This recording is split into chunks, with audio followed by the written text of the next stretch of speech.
Okay, so incredibly, it was that same woman. I found it rather incredulous, to be perfectly honest, because,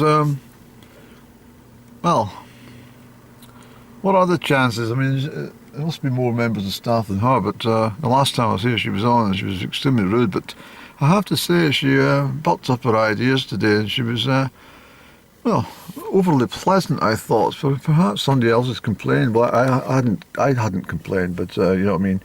Maybe somebody who was a little bit more sensitive than me and got themselves in a bit of a tearful situation outside when they're carrying their shopping and had to dig deep into the shopping bag and pull out their handkerchiefs and had a good old snivel and sob, and then perhaps phoned Co-op and said, I've never been spoken to in my entire life the way that lady at checkout. It was absolutely horrible.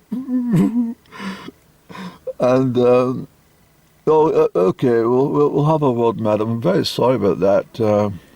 Why don't you go onto our website and make a formal complaint about the situation, or at least leave a comment? There's a good chance of winning £250.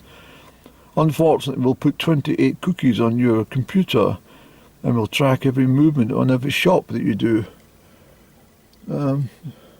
So sorry about your tearful encounter. But anyway, I've got my provisions. Well, provisions.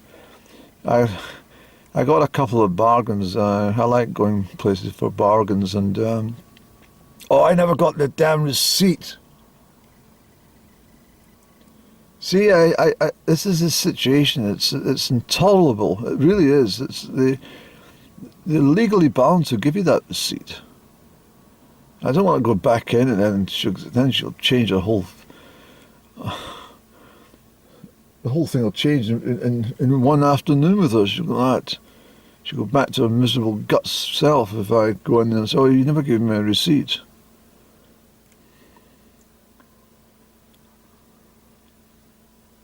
Yes, I think too that she's probably thought, I'm not sure who this gentleman is, but I better buck up my ideas. He looks rather formal in his presentation, and he looks like he knows one or two things about customer services in the retail industry. So I better give him a smile, and I better help him along with these purchases. Maybe she's standing there right now going, oh no, I've not given them the receipt. Oh no. Oh dear. She's maybe got a Tupperware party this evening or something, and she turns up at the Tupperware party. Mildred, what's wrong? Oh, you're not your usual buzzy self. What's happened? There's a gentleman today. I completely forgot to give him the receipt, and I'm sure he was one of these store detective or investigators from Manchester. Oh, don't be silly. What was he buying? Oh, packet of ginger nuts. Well, there you go. He's not a bloody investigator from the Co-op. Cheer up. Have a gin. Anyway, I can't sit here all afternoon. I think I'm going to have a cigarette. That's what I'm going to do. And then, what time we got, sir? Not bad. Yes, we had a pleasant drive. I have to say, Comrie was absolutely delightful today. I just trundled through it exactly on 19 miles per hour. They don't like you doing any more than 20 in that village. But I trundled through at 19 and it gave me ample opportunity to look at some of the flower baskets and some of the tubs, which are, overflowing with wonderful geraniums and petunias, and also some man passing, doesn't want to be on camera, I'm sure. Wonderful petunias, and what else? Lobelia, and oh goodness sake, Andrew, what was the other flower? No, you can't remember, can you? Oh well, stuff it. But they were very colourful indeed. It just shows you that how someone walks into your energy field can distract you immensely, even through a glass window. It's my train of thought was completely upset by this intrusion. I can't remember the name of the flower now. Never mind, any. Okay, so I'm finally parked up here in Lochern Head car park, and the reason for that, of course, is I'm going to have a little puff and a bit of tobacco, and have a coffee from the flask. I told you I'd be jittery by the end of the day. Oh, incidentally, the flowers I remember now in Cymru were the trailing fuchsias, the beautiful ballerina fuchsias, red ones, and absolutely gorgeous, and petunias and stuff, all overflowing from the tubs. They've done a good job, I have to say, but not as good as nature. Look at the selection here we have. It's just delightful, isn't it? Now, if the council, for example, decided not to keep on mowing every single blade of grass all summer long, it's a real source of annoyance, especially in my location. I did report them, actually. Well, let's not use the word report. It sounds rather, I don't know, it just sounds rather bitter, miserable kind of attitude to life. I contacted them, and I spoke to some senior rep from the charge hand or something from who are responsible for mowing grass and trimming weeds in the Perth and Kinross area. And I said to them, I know that the chaps work extremely hard from 7 a.m. until 7 p.m. 4 days in a row, and then they get some time off. Not to have any leisure time, but to bloody recover from the 12-hour shifts.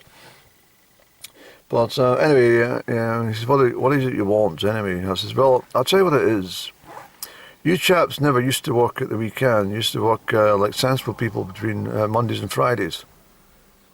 And ever since the council sourced out the contract to that Swedish firm, you now expect the chaps to work 7 days a week on shift rotas. Yes, what's the point? I says, my point is that you're working on a Sunday, and the blasted chaps they start at 7 o'clock on a Sunday morning. They're outside my house at 7:20 with the strimmers and the bloody mowers going like hell. Yes? I says, well, it's a Sunday morning. I says, I don't know what you do on your Sundays, but I like to kind of relax and, get up and have a leisurely breakfast and listen to some gentle classical music before I tune into the Gaelic services. All right. And what do you want me to do? I says, well, I'll tell you what I want you to do, and I want you to take this seriously, please. I want you to stop cutting the grass and trimming it in my village on a Sunday.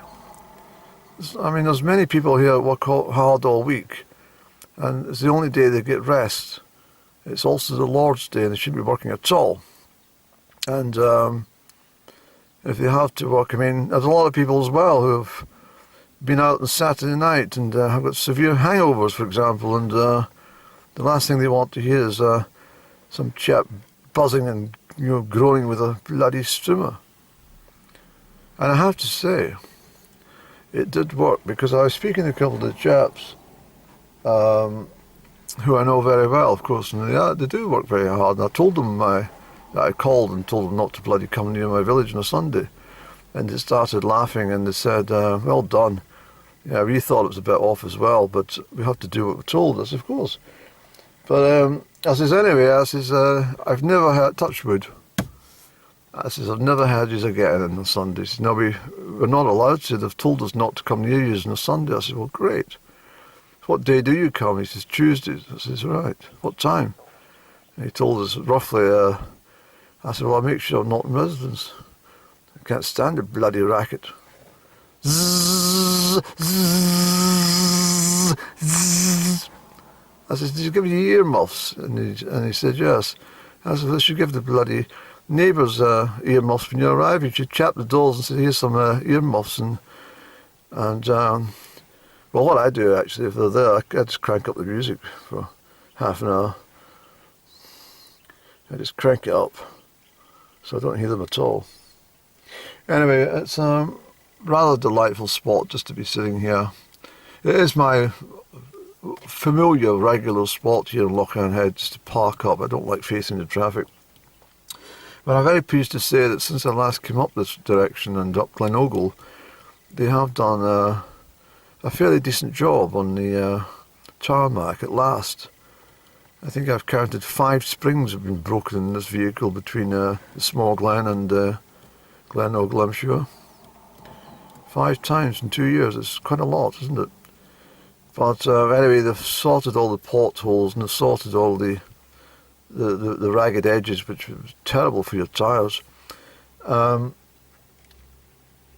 I'm good about them. And also I note that the Small Glen, I've sent off something to them today as well to remind them that they've been doing work on that road, but they've failed to notice a bloody sinkhole. So I've given them the location on the map, and I think they'll attend to that in the next couple of days. I've told them it's in a very dangerous position on the road, and I would hate to think of some poor cyclist or motorbike coming flying down there and not seeing it. Really, especially if it's filled with water and I think it's just a puddle or something. It would be very, very dangerous. So hopefully they'll get onto that. And then I discovered through some literature put through my door as a resident of the area is that the whole point of them doing up the road was nothing to do with the drivers in the area. It's a bloody World Cycling Championships are taking place in the route on the 4th of August. So forget all the local people. But if someone's coming from Honduras or Papua New Guinea or something to have a bit of a cycle on the Small Glen Road for a few hours, then let's get it all patched up and fixed for one day. It's just worth commenting about that. But 2 years, 3 years, it's not been touched. It's ridiculous. But at least the road's now fixed, and I'm pleased about that because perhaps we maybe need a World Cycling Championships in every community over the next couple of years so they can get the roads fixed as well.